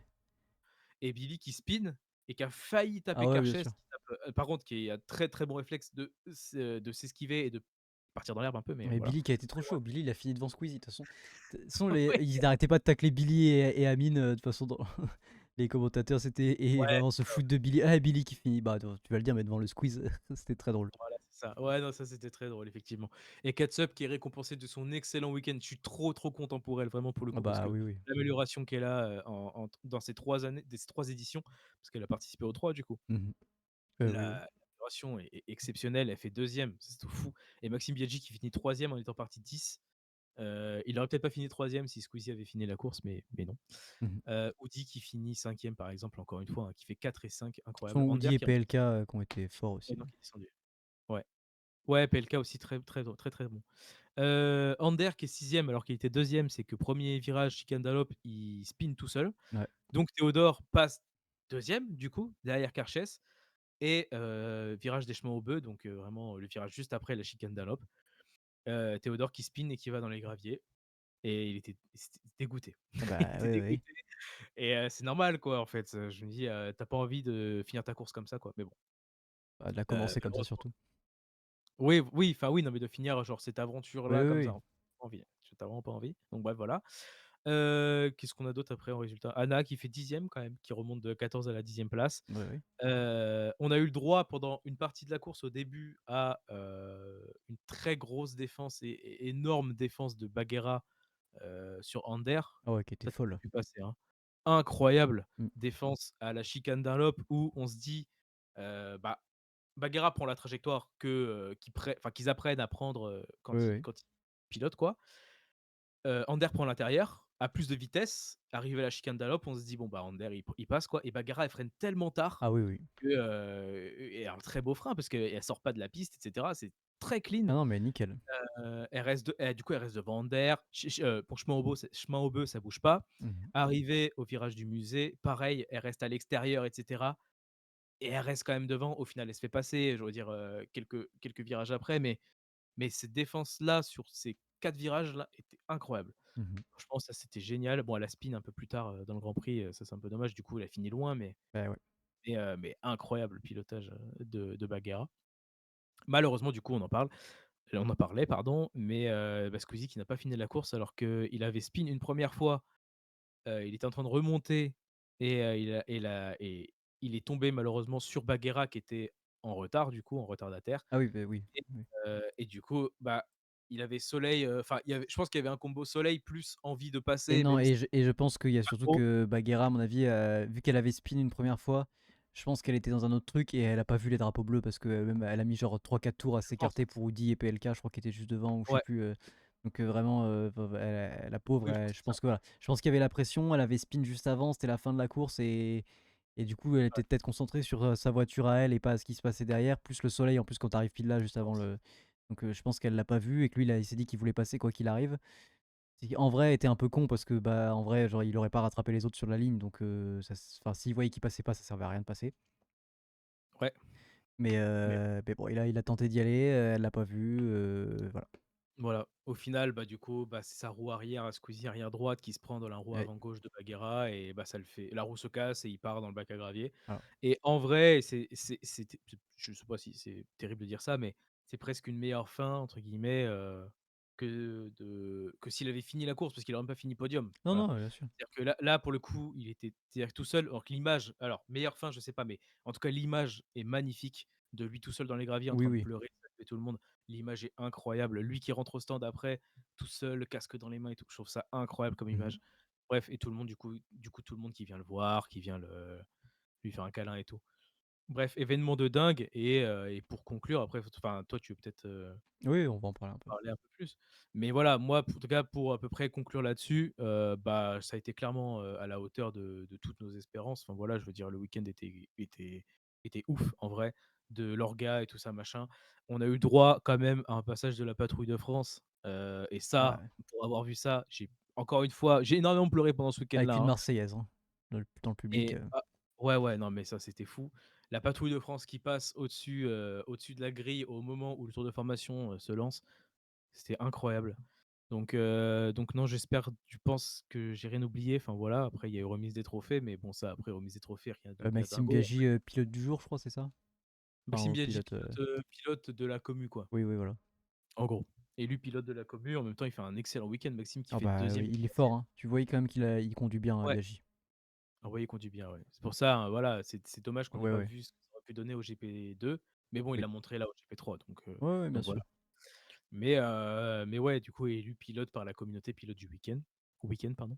Mmh. Donc ouais, excellent week-end de Maxime Biaggi et ouais, voilà, énormément d'émotions sur le podium, Oui. et totalement mérité, quoi. Je veux dire, Mais c'est pourquoi arrêter? tous, quoi. Je crois que c'est Pourquoi? Yann qui a hurlé ça, genre, vraiment, sur le dernier tour, genre quand ça finit, il était en mode: «Mais pourquoi arrêter?» Ouais, hein, c'est vrai, hein, Mais oui. mais ça nous rend triste, mais en même temps, je pense qu'en termes d'orga et de charge mentale, par contre, ça doit être une folie, ça, par contre, parce que organiser un truc aussi Ouais. énorme, voilà. Et voilà, petit point stat rapide au cas où. Comment dire, le max, je vais parler du pic de spectateurs. Sur Twitch, le max, c'était 1,5 million donc c'était, pendant la course, quoi. Ouais.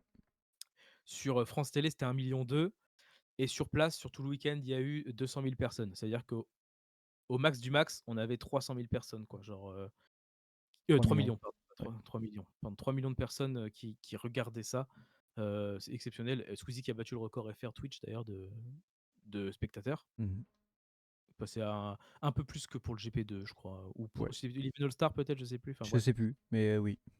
Mais voilà, il a passé, quoi. Et voilà, donc énormément d'émotions. Merci Squeezie, bravo surtout, Squeezie et toute l'orga, je dirais pas, enfin voilà, il y a trop de monde évidemment à citer, mais c'était exceptionnel comme week-end et un giga kiff, quoi. En tout cas, Ouais.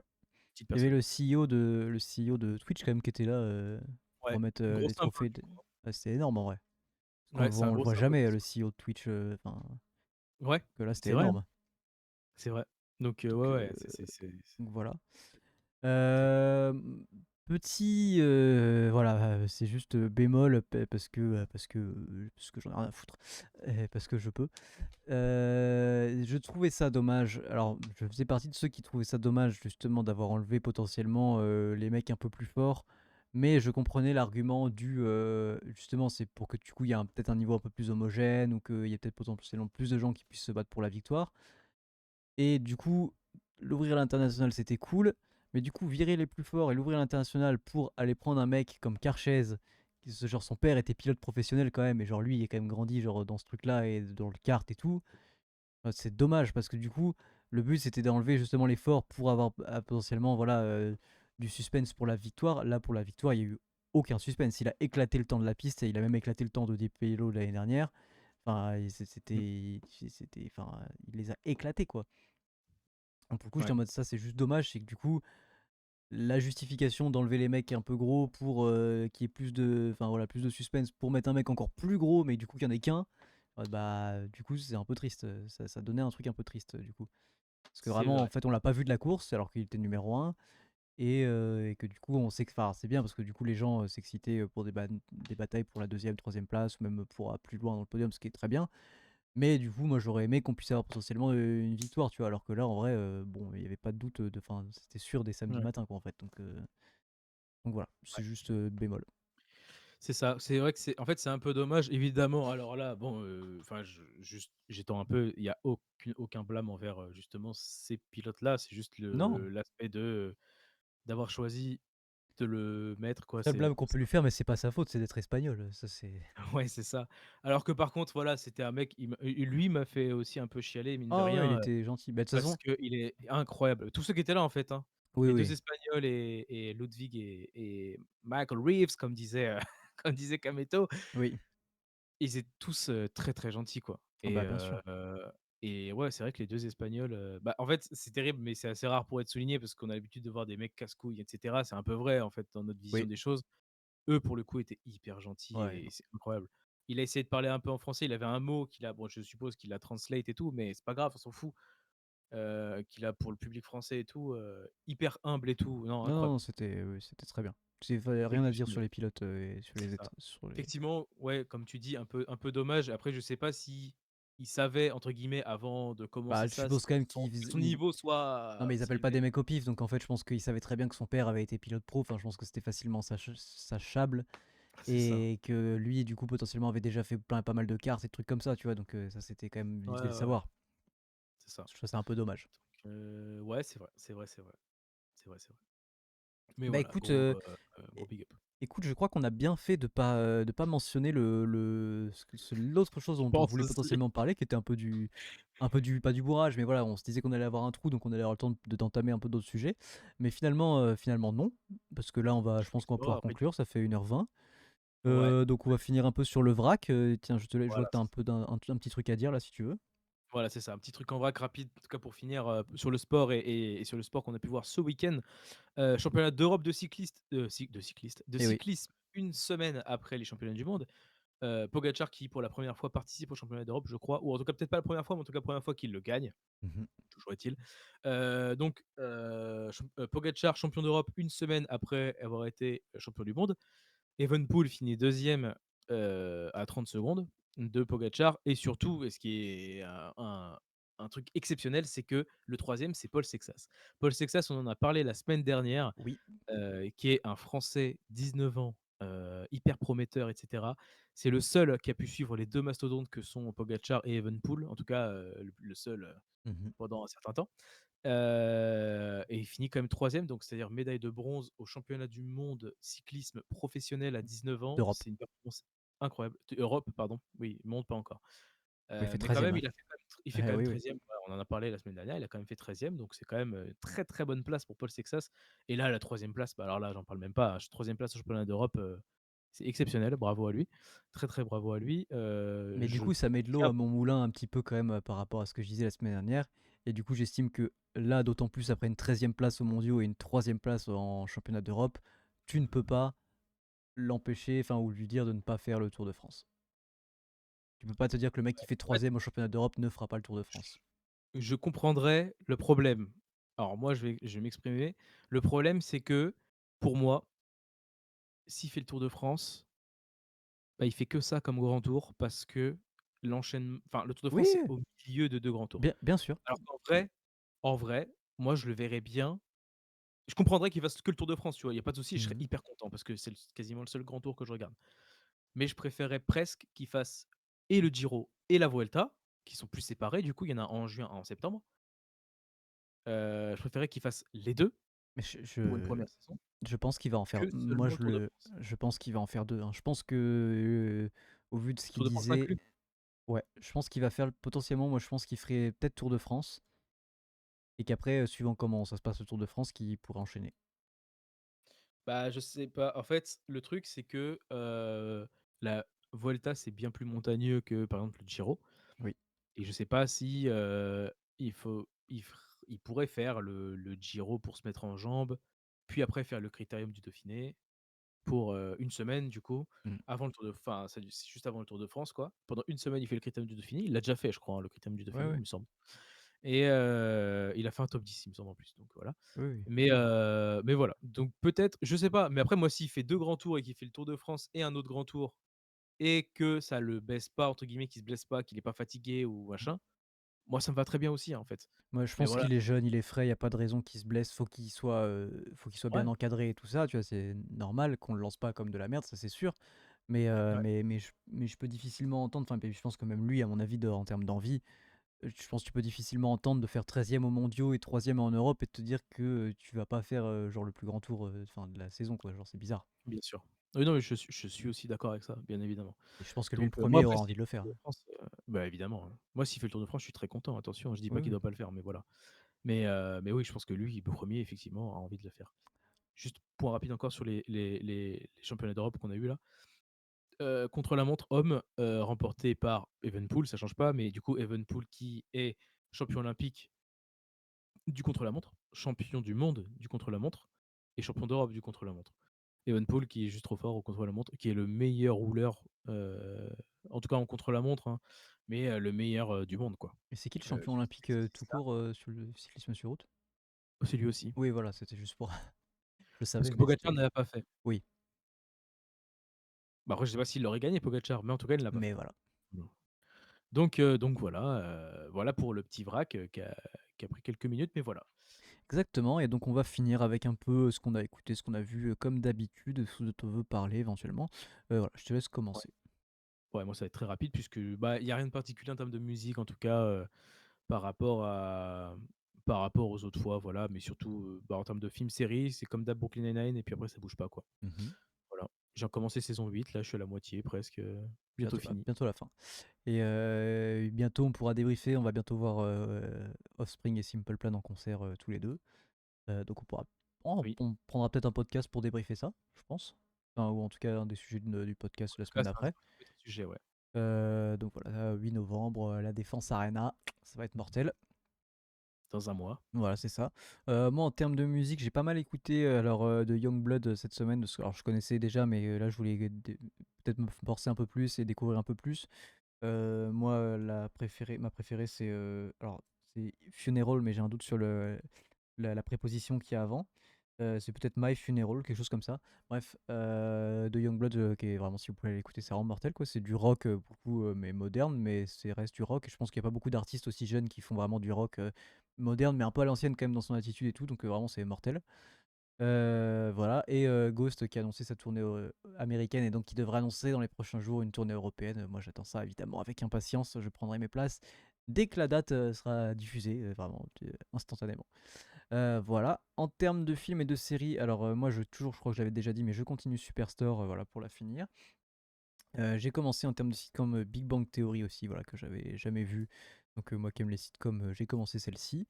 Et donc j'ai été au cinéma cette semaine voir Marche ou crève, donc l'adaptation donc de la nouvelle de Stephen King, produit par Stephen King, et c'était mortel. Et du coup je me faisais la réflexion parce que d'habitude justement les films où Stephen King s'implique le plus, c'est ceux qui sont le pire.